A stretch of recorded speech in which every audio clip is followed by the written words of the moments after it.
माझ्या पतीच्या मृत्यूनंतर जेव्हा मी रात्री झोपायचे, तेव्हा मला असं वाटायचं, की माझ्या शेजारी कोणीतरी झोपलं आहे.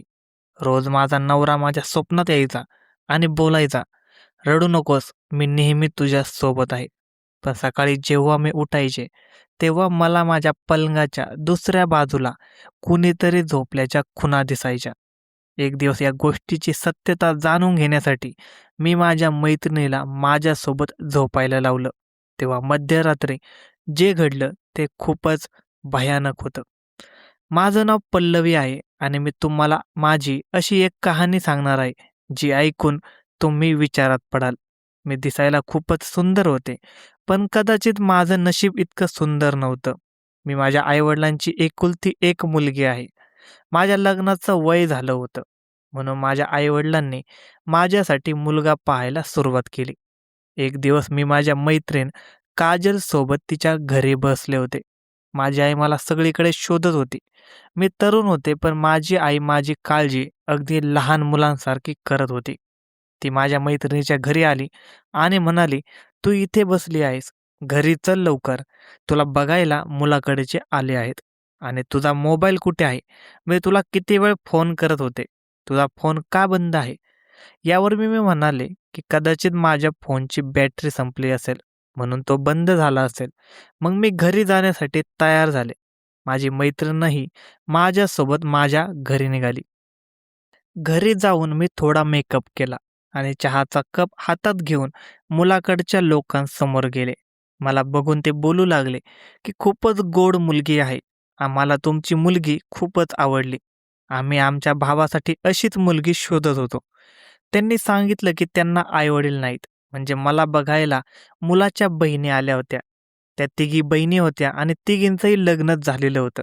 ते त्यांच्या धाकट्या भावासाठी एक सुंदर मुलगी शोधत होत्या. त्यांनी असंही सांगितलं, की त्यांच्या भावाचं घर वेगळं आहे. हे नातं खूप चांगलं होतं. या नात्याला नकार देण्याचं खास काही कारण दिसत नव्हतं. मुलगाही दिसायला काही वाईट नव्हता. फक्त त्याचा रंग थोडासा सावळा होता. माझ्या आईने या नात्यासाठी लगेचच होकार दिला. मुलांच्या बहिणीची एकच अट होती, की लग्न लवकरात लवकर करावं. कारण त्या तिन्ही बहिणी आपापल्या सासरी राहत होत्या आणि त्यांच्याकडे माहेरी जास्त वेळ घालवण्यासाठी अजिबातच वेळ नव्हता. त्यातील एक बहीण तर शहराबाहेर राहायची, पण ती आपल्या भावासाठी मुलगी पाहण्यासाठी काही दिवसांसाठी आलेली होती. माझ्या आईने बाबांना सांगितलं, की हे नातं हातातून जाऊ नये, कारण हा मुलगा एकटाच आहे, चांगला शिकलेला आणि श्रीमंत आहे. आणि सगळ्यात चांगली गोष्ट म्हणजे त्यांचं घर आमच्या घराच्या अगदी जवळच होतं. आम्हाला माहीत होतं, की त्या घरात एक मुलगा आहे, जो एकटा राहतो. त्याचे आई-वडील नाहीत.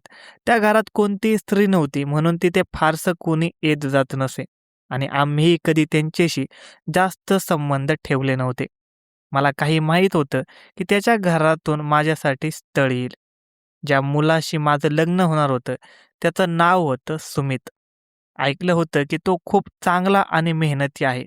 काही दिवसानंतरच माझं त्याच्याशी लग्न झालं आणि मी लग्न करून शेजारच्या घरातच गेले. जेव्हा माझ्या मनात येत असे, तेव्हा ती माहेरी जायची. माझ्या नवऱ्याने कधीच माझ्यावर कोणतीही बंधनं लादली नाहीत. माझ्या तिन्ही नंदाही आपल्या भावाचं लग्न लावून दिल्यानंतर आपापल्या घरी परतल्या आणि त्या पुन्हा फारशा माहेरी आल्यासुद्धा नाही. मी माझ्या सासरी खूप आनंदात होते आणि प्रत्येकाला माझ्या घराबद्दल आणि माझ्या नवऱ्याबद्दल आनंदाने सांगत होते. माझी आई मला नेहमी सांगायची, की "सगळ्यांना या गोष्टी सांगत जाऊ नकोस, नजर लागते." असा आराम आणि चांगला नवरा प्रत्येकाच्या नशिबात नसतो. जिथे ना सासू, ना सासरे, ना दीर, ना जाऊ आणि ना नणंद. फक्त मोठं घर आणि एवढा प्रेमळ नवरा. प्रत्येक मुलीची इच्छा असते, की तिचा संसार असा सुखात समाधानाचा असावा. आईने समजवल्यानंतर देखील माझ्या ओठावर नेहमी हेच असायचं, की मी सासरी खूपच आनंदी आहे. एके दिवशी माझ्या नवऱ्याने मला सांगितलं, की संध्याकाळी तो मला शॉपिंगला घेऊन जाणार आहे. मला वाटलं, की सुमित माझ्यासाठी एवढं करतो, तर मला देखील आज संध्याकाळी त्याच्या आवडीचं जेवण स्वतःच्या हाताने बनवायला हवं. माझ्या घरी जेवण नोकरच बनवत असत, पण एक पत्नी म्हणून मी तिच्या आवडीचं काहीतरी करावं असं मला वाटलं. मी सुमितच्या आवडीचं जेवण बनवलं होतं. जेव्हा तो घरी आला तेव्हा तो खूपच खुश दिसत होता. त्यांनी सांगितलं, की तो संध्याकाळी मला चांगली शॉपिंग करून देणार आहे आणि रात्रीचं जेवण आपण बाहेरच करू. पण मी त्याला सांगितलं, की मी तुमच्यासाठी तुमचं आवडीचं जेवण बनवलंय, त्यामुळे आपण घरीच जेवू. माझं ऐकून तो खूपच खुश झाला आणि आम्ही दोघं जेवायला बसलो. पण जेवण करता करता अचानक सुमितला काय झालं कुणास ठाऊक. तो एका बाजूला कोसळला. मला वाटलं की तो थट्टा करतोय. पण जेव्हा पाहिलं तेव्हा लक्षात आलं की तो खरंच बेशुद्ध झाला आहे. मी खूपच घाबरले. त्याला उठवण्याचा खूप प्रयत्न केला, पण तो शुद्धीवर आला नाही. मला काहीच समजत नव्हतं. मी माझ्या माहेरी पळत गेले, पण पाहिलं तर तिथे कोणीच नव्हतं आणि दरवाजाला देखील कुलूप होतं. मी लगेच ॲम्ब्युलन्सला कॉल केला आणि माझ्या नवऱ्याला रुग्णालयात घेऊन गेले. डॉक्टरांनी त्याला तपासलं. मी डॉक्टरांना सगळं सांगितलं, की सुमित पूर्णपणे ठीक होता. आम्ही जेवत होतो आणि अचानक तो बेशुद्ध झाला. ते डॉक्टर तिथे नवीन होते. त्यांनी आश्चर्याने माझ्याकडे पाहिलं. त्यांनी सांगितलं, की ते माझ्या नवऱ्याला ओळखतात. सुमित त्यांच्या भावाचा मित्र आहे. मी त्यांना विनवणी केली, की कृपया माझ्या नवऱ्याला ठीक करा. त्यांनी सुमितला आत नेलं आणि मी बाहेर खूप चिंतेत बसून राहिले. माझे हातपाय थरथरत होते. डॉक्टर बाहेर आले तेव्हा मी लगेचच विचारलं, "डॉक्टर, माझ्या नवऱ्याला काय झालं आहे?" त्यांनी मला सांगितलं, की "तुमच्या नवऱ्याला हृदयविकाराचा मोठा झटका आला होता आणि त्याचे शेवटचे श्वास सुरू आहेत." हे ऐकून माझ्या पायाखालची जमीनच सरकली. डॉक्टरांनी सांगितलं, की "तुम्ही तुमच्या नवऱ्याला भेटू शकता. आम्ही सामान्यपणे अशा रुग्णाला भेटण्याची परवानगी देत नाही.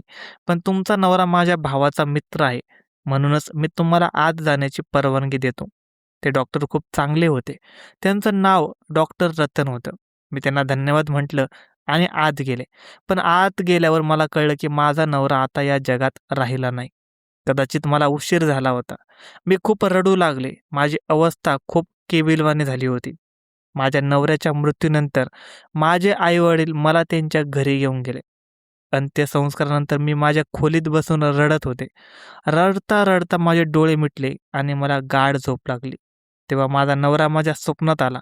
त्याने माझा हात धरला, डोक्यावरून प्रेमाने हात फिरवला आणि म्हणाला, "तुला रडायची गरज नाही, कारण मी तुला रडताना पाहू शकत नाही. माझी इच्छा आहे की तू आधीसारखीच खुश राहा. तुला तुझ्या माहेरी राहण्याची गरज नाही. तू आपल्या घरीच जा, जिथे आपण एकत्र राहायचो. काळजी करू नकोस, सगळं काही ठीक होईल." मी म्हणाले, "सुमित, तुमच्याशिवाय काहीही ठीक होऊ शकत नाही. माझं तुमच्यावर खूप प्रेम आहे आणि मी तुमच्याशिवाय राहू शकत नाही. मी पूर्ण आयुष्य तुमच्यासोबत राहण्याचं स्वप्न पाहिलं होतं. आपल्या लग्नाला फक्त 2 महिने झाले होते आणि तुम्ही मला सोडून गेलात. मी इथे तुमच्याशिवाय एकटी कशी राहणार?" यावर सुमित म्हणाला, "कोण म्हणालं मी तुला सोडून गेलो आहे? मी तुला सोडून कुठेच गेलो नाही. मी तर इथेच आहे तुझ्याजवळ. मी नेहमी तुझ्यासोबत असेन. पण हे लक्षात ठेव, की जेव्हा तुला मला भेटायचं असेल, तेव्हा तुला आपल्या घरी यावं लागेल." स्वप्नात मी माझ्या नवऱ्याचा हात पकडला आणि म्हणाले, "सुमित, प्लीज मला एकटीला सोडून जाऊ नका." आणि अचानक माझी झोप मोड झाली. मी पाहिले, की माझ्या आजूबाजूला कोणीही नाही. मी स्वप्न आठवून रडू लागले. काश हे स्वप्न खरं होतं. पतीच्या मृत्यूला आता 10 दिवस झाले होते. या दरम्यान माझी मैत्रीण काजल मला भेटायला अनेक वेळा आली होती. ती मला धीर देत होती. मी काजलला मिठी मारून खूप रडायचे. मी माझ्या स्वप्नाबद्दल फक्त काजलला सांगितलं होतं. काजलने ते ऐकलं, पण तिच्या अशा गोष्टीवर विश्वास नव्हता. काही दिवसांनी मी आईला सांगितलं, की मला माझ्या सासरी परत जायचं आहे. आई म्हणाली, की "तू तिथे एकटी कशी राहशील?" मी तिला समजावलं, की घर जवळच आहे. काही झालं तर मी येईल. वडिलांना वाटलं, की मी धक्क्यामुळे असे वागत आहे आणि काही दिवसांनी ठीक होईल. म्हणून त्यांनी मला परवानगी दिली. मी रात्री माझ्या सासरच्या खोलीत आले. मी बिछाना नीट केला आणि झोपले. डोक्यात फक्त सुमितचे विचार होते. मी लाईट बंद करून झोपले होते, तेव्हा अचानक मला असं वाटलं, की सुमितच्या जागेवर कोणीतरी येऊन झोपलं आहे. मला खूप मोठा धक्का बसला. माझ्यात मागे वळून पाहण्याची हिंमत नव्हती. मला त्या पलंगावर कोणाचं तरी वजन जाणवत होतं. मला त्याचा श्वास आणि सुगंध जाणवू लागला. मी डोळे बंद केले आणि त्या भासातच झोपून गेले. सकाळी उठल्यावर पाहिलं तर तिथला बिछाना चुरगळलेला होता. याचा अर्थ तो रात्री तिथे आला होता. दुसऱ्या दिवशी मी माझ्या आईकडे गेले. तिथे पाऊस असल्यामुळे मी तिथेच थांबले. पण त्या रात्री मला काहीही जाणवलं नाही. मला सुमितसोबत राहायचं होतं. म्हणून मी हट्टाने पुन्हा सासरी आले. रात्री पुन्हा तेच जाणवू लागलं. आता मला रोज रात्री असे अनुभव येऊ लागले. कधी-कधी तर मला वाटायचं की सुमित जिवंतच आहे आणि कामावर गेला आहे. एके दिवशी मी धाडस करून मागे वळून पाहिलं, पण तिथे कोणच नव्हतं. काजल पुन्हा मला भेटायला आली. तिने सांगितलं की "तू आता सावरली आहेस, पण तू आता दुसऱ्या लग्नाचा विचार करायला हवाय. किती दिवस अशी एकटी राहणार?" मी तिला स्पष्ट नकार दिला, पण आता माझं वागणं विचित्र होऊ लागलं होतं. मी स्वतःशीच बोलायचे, हसायचे. आई-वडिलांना माझी काळजी वाटू लागली. त्यांनी पुन्हा लग्नाचा विषय काढला, पण मी ठाम होते. एके दिवशी काजल मला तिच्या घरी घेऊन गेली. तिथे मला तोच डॉक्टर रतन दिसला, ज्याने सुमितवर उपचार केले होते. काजलने सांगितले की तो तिचा मित्र आहे आणि कदाचित त्यांचं लग्न होईल. मी काजलसाठी खुश होते. तिथे एक वयस्कर महिला होती. मी त्यांना विचारलं की काय मेल्यावर माणूस परत येऊ शकतो? त्यांनी सांगितलं की मेलेला माणूस परत येत नाही. पण कधी-कधी काही आत्मे आपल्या मनाशी खेळ करतात आणि आपल्याला गोंधळात टाकतात. हे ऐकून मला भीती वाटली. मला वाटलं की तो सुमित नसावा. मी काजलला विनंती केली की तिने एक रात्र माझ्यासोबत राहावं. ती घाबरली होती पण तयार झाली. मी एक प्लॅन केला. मी तिला माझ्या जागी झोपवलं आणि स्वतः पडद्याच्या मागे लपून बसले. रात्रीचे 2 वाजले होते. खिडकीतून एक व्यक्ती आत आली. त्याची उंची सुमितपेक्षा जास्त होती. त्याच्या मागे आणखी 3 जण होते. एकाने रुमालावर काहीतरी लावून काजलच्या नाकापाशी नेलं. मी जोरात ओरडले आणि लाईट लावला. समोर पाहिलं तर तो डॉक्टर रतन होता. काजलही हैराण झाली. डॉक्टरांनी त्याच्या माणसांना पळवून लावलं. मी काठी उचलली आणि ओरडले. माझ्या वडिलांना मी आधीच फोन करून बोलावून घेतलं होतं. तेही तिथे पोहोचले. डॉक्टरने सगळं सत्य सांगितलं. त्याला माहीत होतं की मी एकटी राहते आणि माझी मानसिक स्थिती ठीक नाही. तो रोज रात्री खिडकीतून येऊन मला क्लोरोफॉर्म फुंकून बेशुद्ध करायचा आणि माझ्या बेडवर झोपायचा, जेणेकरून मला वाटावं की माझा नवरा आला आहे. काजलला धक्का बसला होता. हे सर्व त्याला कसं माहीत झालं? तेव्हा काजलने कबूल केलं की तिनेच डॉक्टरला विश्वासाने माझ्या स्वप्नाबद्दल सांगितलं होतं, जेणेकरून तो मला मदत करेल. पण त्याने याचा चुकीचा फायदा घेतला. पोलिसांनी डॉक्टरला अटक केली. त्यानंतर मी ते घर विकलं आणि आई-बाबांसोबत राहू लागले. आता मी एका चांगल्या कंपनीत जॉब करते आणि स्वतःला सावरत आहे. तर मित्रांनो, माझ्या आयुष्यात घडलेल्या या भयानक प्रसंगानंतर मी पुन्हा लग्नाचा विचार करायला हवा का? तुमचं मत कमेंट सेक्शनमध्ये नक्की कळवा. धन्यवाद मित्रांनो. अशाच नवनवीन क्राईम स्टोरीज ऐकण्यासाठी आजच आपला यूट्यूब चॅनल क्राईम कट्टाला नक्की सबस्क्राईब करा.